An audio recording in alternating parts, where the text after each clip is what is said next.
I kind of hope that there's going to be a different healer meta coming into Season 3, but if there's no major changes happening right now, it's not looking like there's going to be big changes in terms of the healer meta.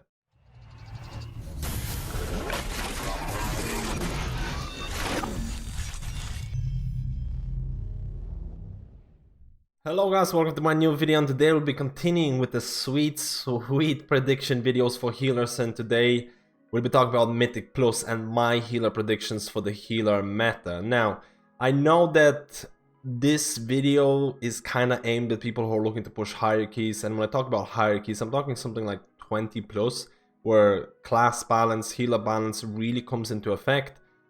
And I know that inevitably this video is also going to skew or in some way shape people's opinions in terms of what healers are needed, or let's say a plus 10. All of a sudden there'll be people looking like, I need a plus 10 done, I need to get the meta healer, I can only do it with this healer, that's it, which I don't want. I don't want this to happen, so therefore the best healer for Mythic Plus in 8.2, in my opinion, is going to be a Discipline Priest. Discipline has an insanely good single target heal. Wait. We have to cut this. We have to be serious. We have to be serious about this, and you know, I have to pay attention. No one's gonna believe Discipline Priest is gonna be #1 in 8.2. Let's go back to the real list. This is gonna be a clickbaity top 3 healers for 8.2, because I feel after those 3 healers, the other healers in terms of the balance in Mythic Plus seems to be relatively close to each other. Now, before I get into the list, a big kind of disclaimer. Remember that this is for high key pushes. Second of all, when I say best healer, I'm looking at an overall healer that's going to be great regardless of what week it is, regardless if it's grievous, if it's bursting, regardless what comp you're running with. So when a lot of people put healer A as a top healer, that healer is great because it's good at everything, regardless of what week it is, regardless of the affixes. I fully believe that for certain weeks, let's say an example, I feel Resto Shaman is really strong on heavy healing weeks. I feel they can do a lot of healing, but then you might get a week where there's a lot of single target healing and Shaman might drop down a bit. To the same extent that Discipline Priest can do really well on certain weeks, but once you get Grievous or certain other affixes, Discipline Priest might have to swap out certain talents, they might do less damage, they'll still be able to keep up, but it's going to be a little bit harder. So I fully believe that each and every class has strengths for certain weeks, for certain group compositions. But when I mean the top 3 best healers, I mean these healers are going to be great regardless of if it's tyrannical, if it's fortified, regardless if you're running with a prot warrior, regardless if you're running with a brewmaster monk or whatever.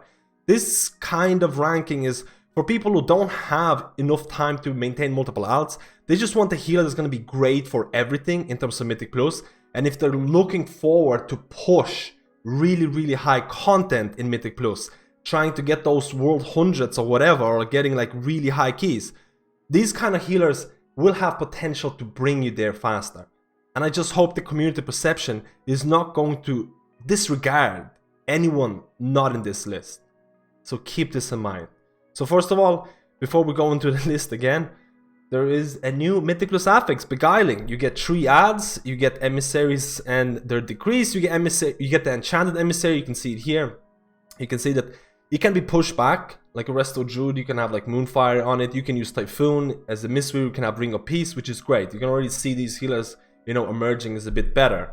You have a Void Touched Emissary, which actually is insanely overtuned in my opinion, and you basically want to skip it at all times. And if you can't skip it, you kind of have to line aside it, and you can't always line aside it. So this most likely will be skipped if you can.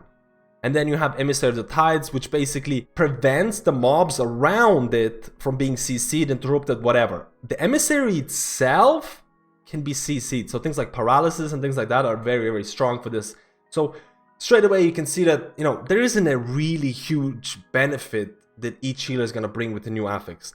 For some cases with Reaping, you saw Resto Shamans and their Earth Elemental being very strong. Like Earth Elemental can really kind of carry Reaping. Reaping was never too hard. It was actually a relatively easy affix.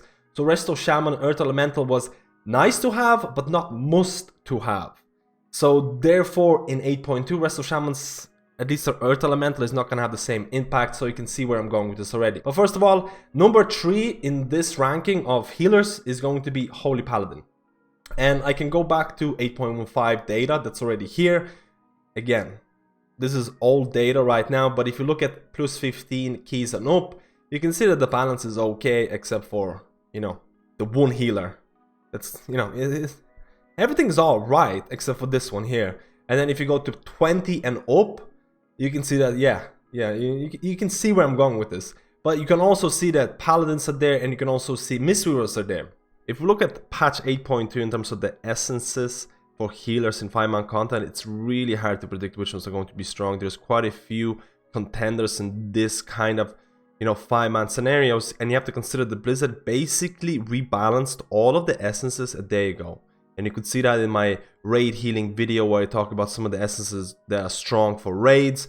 You can see the video there. A lot of that has kind of changed. ERT was considered to be really, really strong. Now you kind of need to have higher ranks of ERT to really get a more benefit out of it when you compare it to other essences. All of a sudden, Vision of Perfection for Holy Paladins has been nerfed twice. Not only the Wings duration interaction with Sanctified Wrath Talent and Light's Degree Azerite trait has been removed, but also the proc chance of Vision of Perfection just for Holy Paladins has also been nerfed. So all of a sudden you can see that Blizzard is trying to make sure that no essence is really that overpowered for certain specs. Now, don't get me wrong, Vision of Perfection is still looking like a strong contender for Holy Paladins both in raids and 5-mans. We'll have to see, because at the moment for raids, the Mana Essence Memory of Lucid Dreams is looking like a strong contender for a lot of healers. Again, in raid scenarios, Holy Paladin doesn't need mana, so it doesn't really affect them. But for 5-mans, you're starting to looking at different kind of options. And I feel that essences in 5-mans is going to be a lot more varied. You're probably going to swap essence per week, depending on the affixes, maybe even based on the composition, because there is certain essences like Well of Existence, which is the overhealing essence, which provides, at least a major component provides, a single target heal. And maybe if you're a healer that lacks in that single target healing department, primarily priests or maybe Resto Shamans, you might be looking to pick that up. Or maybe ERT is still going to be quite strong in 5-mans as well if you can really optimally play ERT, because it is relatively high skill ceiling in terms of optimizing ERT or Ever Rising Tide in 5-mans and both in raid scenarios. So you can see that essences, they're always changing. There is a high chance that when I make this video, Blizzard might change everything again. So keep your ear to the ground in terms of the changes that are happening. It's way harder to predict in 5-mans. And the reason why I'm talking about Holy Paladins is because Holy Paladin has been a climber spec the whole 8.15 into 8.2. Glimmer has been nerfed, the healing portion has been nerfed. You have to remember that the damaged portion is still there, so the DPS from Glimmer is going to be the same. It's going to scale up with extra item levels and things like that. So I definitely see Holy Paladin as the climber healer. I don't think it's going to be, there's a reason why it's number 3. I don't think it's going to be an MDI worthy healer, or at least for the time being. Maybe the scaling is going to change and things like that. But I feel it's a very strong healer, a very fun healer. The cooldowns, you can do a lot of damage, you can do a lot of healing and things like that. So keep an eye on Holy Paladin, definitely a fun Mythic Plus healer. Number 2 in this position is going to be very similar. So first of all, this list is actually going to be very similar to 8.15 because not a whole lot of things are changing in terms of even the seasonal affix doesn't have huge advantages or disadvantages to healers. So you can see that number 2 is going to be a Mistweaver. Mistweaver is, in terms of changes, they're getting a new PvP essence that's going to be PvP essence that's able to be used in PvE content. That's Wave the Crane, which adds additional damage, can be pretty good healing cooldown as well. It might not be the best essence to use, but it's going to be an extremely fun one to test. I can't wait to kind of level my, or at least get this essence on my Mistweaver and do a Mythic Plus dungeon with it to see what kind of healing it does, to see what kind of damage it does, how it changes the playstyle. I'm still uncertain about the essences for Mistweavers, but by default, Mistweavers have always kind of been the second best healers in Mythic Plus because they have the best single target healing out there. They have good AoE healing. They might fall in terms of the DPS that they provide, but they do provide 5% physical buff because they're monks. And to some extent you could argue the Mistweaver was arguably one of the best healers on fortified weeks, because on fortified weeks usually the tank is gonna take majority of the damage.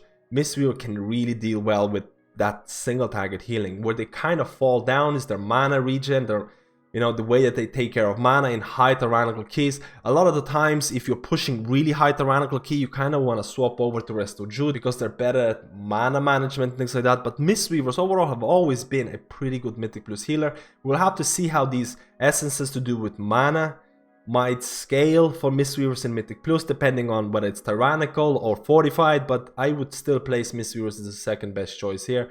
And surprise, surprise, number one. I'm pretty sure most people who are watching this video, they already know. They already know what's going on. Resto Druids. Why is Resto Druid in number one spot in this video? Because there is no changes.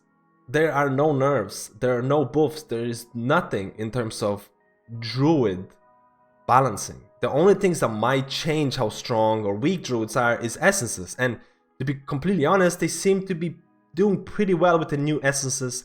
Essences that introduce like ERT, we're not sure if that's going to be good in 5-mans, but they seem to be doing pretty well. And it's not a surprise that I ranked them in number one spot. I think most of the people might be angry, might be happy.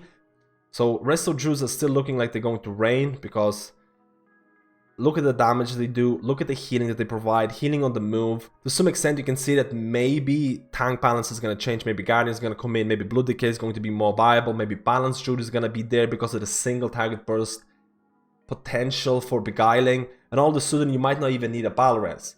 But a lot of people can see that Resto Druid is much more than just a Bal Res. They provide so much more utility, they provide so much DPS, so much healing. It's just hard to not place Resto Druid stop.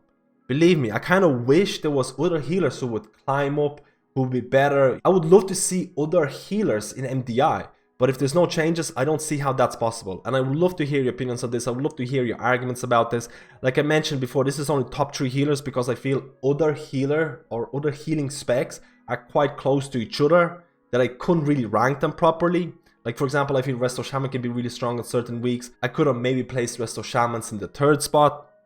I'm not 100% certain on the exact ranking for all the healers, but I know that at the moment, in my opinion, the top 3 healers is definitely Resto Druid, is definitely Mistweaver, and to some extent I could put Holy Paladin there, but it's a big gamble at the moment. We'll have to see how well they're going to scale with Glimmer and things like that. But guys, keep in mind, don't go too crazy with this ranking. Don't start needing these type of healers in your plus 10 content and things like that. Every healer is more than capable of doing or even pushing high keys, but these healers that I mentioned here, they're usually great at everything, no matter what week, no matter what group composition and things like that. Thank you guys, and I'll see you in my next video.